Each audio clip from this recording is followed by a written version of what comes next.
नमस्कार दोस्तों। आज आपके लिए जो लेके आया हूँ वो जीके के इम्पोर्टेंट क्वेश्चन, उनके जो इम्पोर्टेंट क्वेश्चन है वो लेके आया हूँ। क्योंकि आपको अब कांस्टेबल और इनके पेपर भी हैं, तो आप क्यों कम से कम ज़्यादा से ज़्यादा जितने क्वेश्चनों की प्रैक्टिस सेट करेंगे उतना अच्छा होगा। चलो वीडियो स्टार्ट करता हूँ।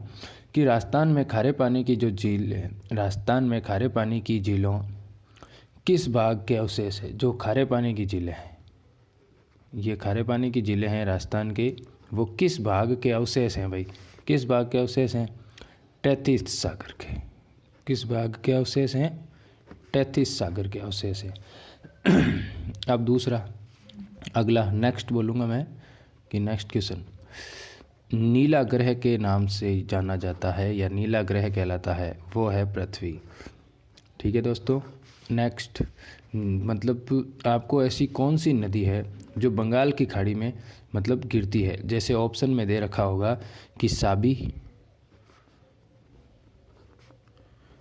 नदी, जोजड़ी नदी और जाखम नदी और काली सिंध।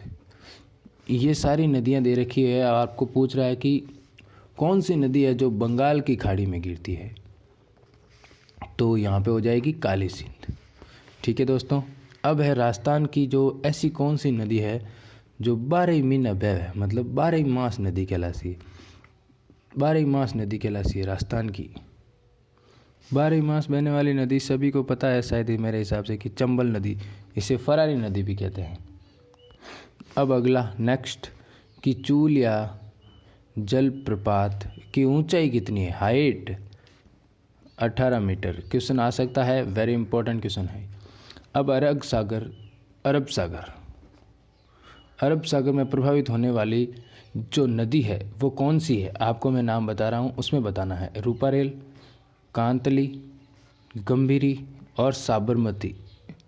तो बताओ, अरब सागर में गिरने वाली नदी कौन सी है? साबरमती। ये तो नॉर्मली क्वेश्चन है। कुछ क्वेश्चनों का समावेश मैंने इजी किया है, कुछ क्वेश्चनों का समावेश थोड़ा टफ किया है, और कुछ का तो हाई लेवल का किया है, आरएस के लेवल का भी। बनास नदी राजस्थान के कितने ज़िलों में प्रभावित होती है? 6 ज़िलों में प्रभावित होती है। अब है अगला, मेनाल जलप्रपात भीलवाड़ा में है, वो किस नदी पर स्थित है? मेनाल नदी पर। बस थोड़ा सा आपको बस ध्यान रखना है। अब अगला, कि माही नदी की राजस्थान में लंबाई, माही नदी की राजस्थान में लंबाई 171 किलोमीटर। ऑथेंटिक गाइड यही बताती है। अब जो अब पहले आया था कि चूल या जलप्रपात की ऊंचाई कितनी है? 18 मीटर। लेकिन वो है कहाँ पे? चूल या जलप्रपात स्थित कहाँ पे? भैंसरोडगढ़ चित्तौड़गढ़ में। भैंसरोडगढ़ चित्तौड़गढ़ में। ठीक है दोस्तों। अब अगला नेक्स्ट, कि राजस्थान की सबसे लंबी नदी है, राजस्थान की सबसे लंबी नदी बनास है भाई। और राजस्थान की सबसे बड़ी नदी किसके आधार पर? अपवाह नदी, यानी कि अपवाह के आधार पर, वो है लूनी नदी। इसकी लंबाई कहते हैं 330 किलोमीटर से 350 किलोमीटर लगभग। ऑथेंटिक गाइड है, इतनी बताते हैं। अब अगला, कि चर्मावर्ती व कामधेनु नदी, मतलब चर्मावर्ती व कामधेनु नदियाँ हैं, जो इनका प्राचीन नाम क्या है? ये प्राचीन नाम से है तो इनका नाम है माही नदी। अब अगला, वन की आशा, वर्णासा व वरिष्ठति नदी के नाम से जानी जाती है, उस नदी को कहते हैं, वो नदी कौन सी है? बनास नदी। चंबल नदी पर कौन सा शहर स्थित है? चंबल नदी पर कोटा शहर स्थित है। अब अगला, अमरोरू की पहाड़ी से कौन सी नदी निकलती है या उद्गम होता है? अमरोरू की पहाड़ी से माही नदी निकलती है। अब कौन सी नदी कर्क रेखा को 2 बराबर भागों में बांटती है? ऐसी कौन सी नदी जो कर्क रेखा को 2 बराबर भागों में बांटती है? माही नदी।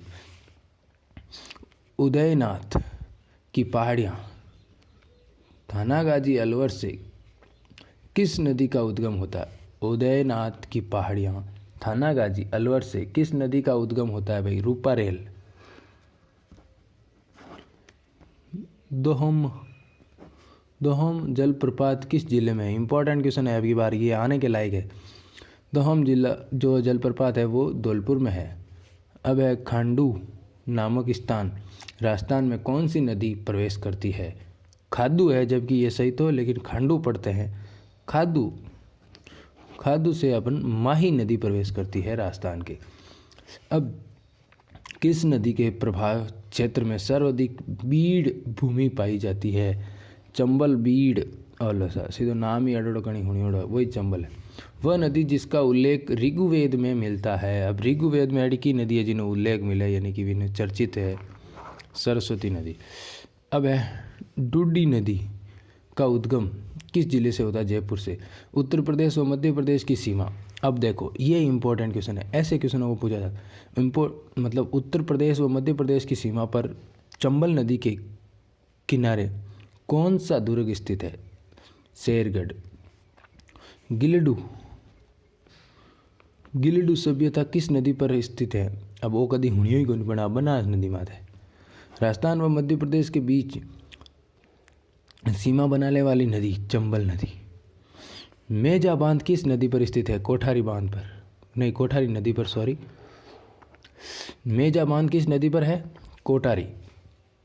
अब अगला, कौन सी नदी डूंगरपुर व बांसवाड़ा जिलों के मध्य सीमा बनाती है? माही नदी। अरे यार राजस्थान की आई एक है जो यूँ निकले सी बना हुआ है, या जैसे आप कह दो दो बराबर भाग। माही नदी। राजस्थान के किन जिलों में कोई भी नदी प्रभावित नहीं होती है? बीकानेर और चूरू। किस नदी की जल संग्रहण क्षमता राजस्थान में अधिक है? बनास। आधी मीठी और आधी खारी के नाम से जानी जाती है लूणी, जो कि बालोतरा बाड़मेर के बाद खारो पानी रह जावे। राजस्थान से होकर बहने वाली सबसे लंबी नदी चंबल। अरुण जलप्रपात किस जिले में स्थित है? जोधपुर में। भादर नदी सर्वाधिक प्रभावित होती है गुजरात में। लूणी नदी राजस्थान के किस जिलों से होकर प्रभावित नहीं होती है? अब देखो राजस्थान ऑप्शन में दे देला वो आपने, अजमेर, नागौर, पाली और सिरोही। अरे भाई पाली में तो रह निकला है, अजमेर तो स्थित वो रहे है, और नागौर जो एक जोजड़ी नदी आवे है जन हमें देखो को नहीं, तो सिरोही कोई भी की को नहीं है जन सिरोही है। ये तो हो गया। नेक्स्ट, राजस्थान के, पहले इसको सही मैं बता देता हूँ कि किस नदी को राजस्थान में सर्वाधिक अवनलिका अप्रदन होता है? चंबल नदी। अब है कांडना बांध का निर्माण गुजरात में किस नदी पर किया गया है? माही नदी पर किया गया। मारवाड़ का अमृत सरोवर के नाम से प्रसिद्ध जवाई बांध का निर्माण किस नदी पर किया गया है? किस नदी पर किया गया है? वो लूणी नदी पर नहीं है, वो जवाई नदी पर है। अब आदिवासियों का, अब अगला, आदिवासियों का कुंभ वेणेश्वर धाम डूंगरपुर में किस स्थान पर स्थित है? माही, सोम माही जाखम, डूंगरपुर वेणेश्वर और इन त्रिवेणी संगम है। सुजलाम सुफलाम क्रांति का सब संबंध किस नदी से है? माही नदी से ही है। वही चंबल नदी इटावा के निकट उत्तर प्रदेश में किस नदी में मिल जाती है? यमुना नदी में। तिरंगा व अर्जुन की गंगा के नाम से किस नदी को जाना जाता है? बाण गंगा। अरे भाई लास्ट में गंगा है तो लास्ट में नहीं गंगा है, ये तो याद रख लीजिए। कोठारी नामक स्थान जो उदयपुर से किस नदी का उद्गम होता है? साबरमती नदी से। बेड़ज नदी के किनारे कौन सी सभ्यता विकसित हुई है? आहाड़। विराट सभ्यता किस नदी के किनारे स्थित है? बाणगंगा नदी।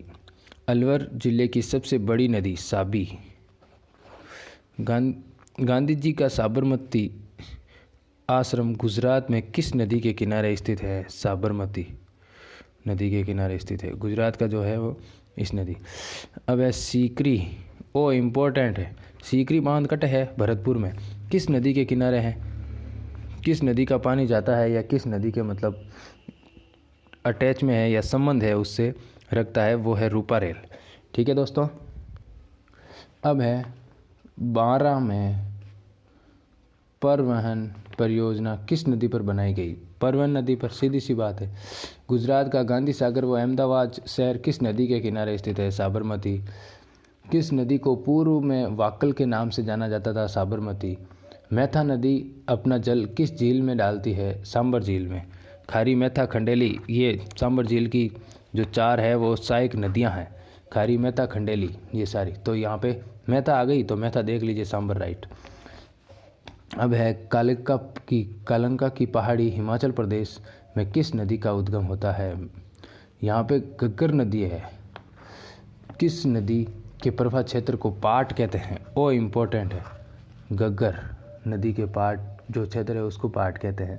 किस नदी जो है उसके उद्गम से लेकर उदय सागर झील तक उदयपुर में आयड़ नदी के नाम से जानी जाती है? अरे भाई, बेड़च नदी। पहला तो बेड़च है, उन बाद में आयड़ नदी के लाए और तक, फिर बाद में बेड़च के लाए। इन 2 नाम है नदी रहा जो को नदी रा 2 नाम है। बाकी कई जैसे यूँ नदी रा इन नाम जगह मत आधार मत सिर्फ इन्हें ही नाम पड़ी है। अब राम सिंह द्वितीय ने जयपुर को पेयजल की आपूर्ति के लिए जमुआ रामगढ़ बांध का निर्माण करवाया, वो किस नदी पर है? बाणगंगा नदी पर है। राजस्थान की कौन सी नदी है जो अपना जल सीधा यमुना में डालती है? बाणगंगा।